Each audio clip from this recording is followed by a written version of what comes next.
Betting apps కేసులో ప్రకాష్ రాజును ED అధికారులు 2 గంటలుగా ప్రశ్నిస్తున్నారు. జంగిల్ రమ్మీ అనే బెట్టింగ్ యాప్ ను ప్రకాష్ రాజు ప్రమోట్ చేశారు. తెలంగాణ పోలీసులు నమోదు చేసిన ఎఫ్ఐఆర్ ఆధారంగా ఈడీ విచారణ జరుపుతోంది.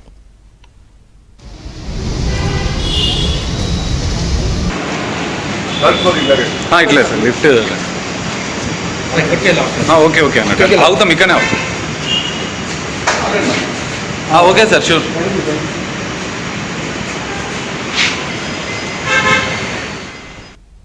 మరిన్ని వివరాలు మా ప్రతినిధి ప్రవీణ్ అందిస్తారు. ప్రవీణ్, ప్రకాష్ రాజును ఈడీ అధికారులు 2 గంటలుగా ప్రశ్నిస్తున్నారు. ఏంటి విచారణకు సంబంధించి అప్డేట్స్?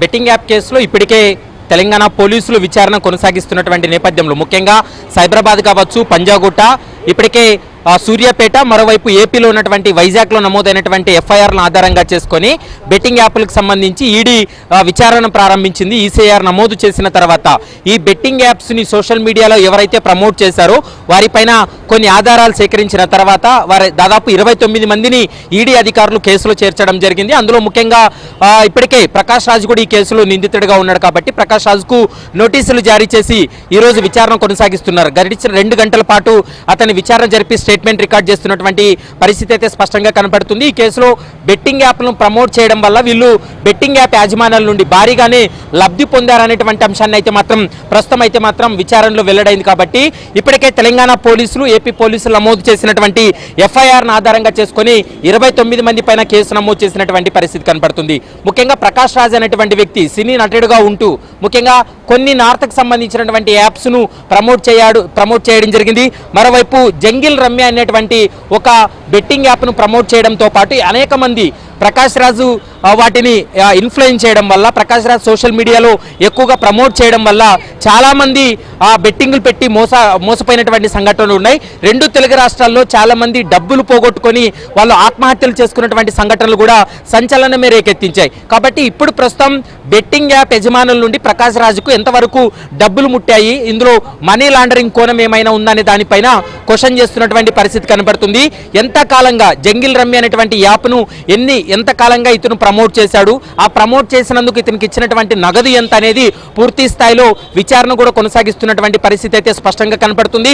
మరోవైపు దాదాపు 2 సంవత్సరాలకు సంబంధించినటువంటి బ్యాంక్ స్టేట్మెంట్లతో విచారణకు హాజరు కావాలంటూ కూడా ప్రకాష్ రాజుకు తెలియజేయడంతో ప్రస్తుతం బ్యాంక్ స్టేట్మెంట్లతోటి న్యాయవాది సమక్షంలో విచారణ కొనసాగుతుంది. ప్రకాష్ రాజును కూడా 2 గంటలుగా అతన్ని విచారణ జరుపుతున్నటువంటి పరిస్థితి ఉంది. ఇందులో సినీ ప్రముఖులు ముఖ్యంగా విజయ్ దేవరకొండ కావచ్చు, ఇక మంచు లక్ష్మి కావచ్చు, మరోవైపు దగ్గుబాటి రానా, వీరికి కూడా ఇప్పటికే నోటీసులు ఇవ్వడం జరిగింది.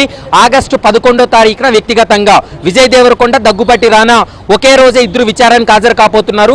ఇక ఆగస్టు 13th రోజునైతే మాత్రం మంచు లక్ష్మి వ్యక్తిగతంగా విచారణకు హాజరయ్యి ఈ బెట్టింగ్ యాప్లను ఏ విధంగా ప్రమోట్ చేశారు, వాటికి సంబంధించినటువంటి కారణాలన్నిటిపైన కూడా పూర్తి స్థాయిలో ఈడీ ముందు వాంగ్మూలం ఇచ్చేటువంటి అవకాశం అయితే స్పష్టంగా కనబడుతుంది. మరోవైపు ఇందులో ఎవరైతే బాధితులు ఉన్నారో బాధితుల యొక్క స్టేట్మెంట్లను కూడా లా అండ్ ఆర్డర్ పోలీసులు నమోదు చేశారు. ఆ స్టేట్మెంట్ల ఆధారంగా చేసుకొని కూడా పూర్తి స్థాయిలో ఈడీ అధికారులు అయితే మాత్రం క్వశ్చన్ చేస్తున్నటువంటి పరిస్థితి ఉంది.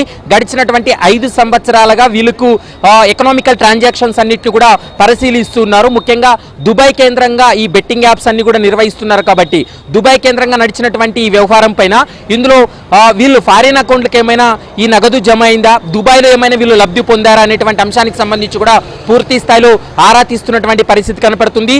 ఈ బెట్టింగ్ యాప్లను ప్రమోట్ చేయడం వల్ల వీళ్ళు అంతిమంగా ఎంత లబ్ధి పొందారనేటువంటి అంశానికి సంబంధించి కూడా ఈడీ దృష్టి పెట్టిందనేది మనకు స్పష్టంగా అర్థమవుతుంది. ఈరోజు సాయంత్రం వరకు కూడా ప్రకాష్ రాజును క్వశ్చన్ చేసి అతని వాంగ్మూలం నమోదు చేసేటువంటి అవకాశం అయితే కనపడుతుంది.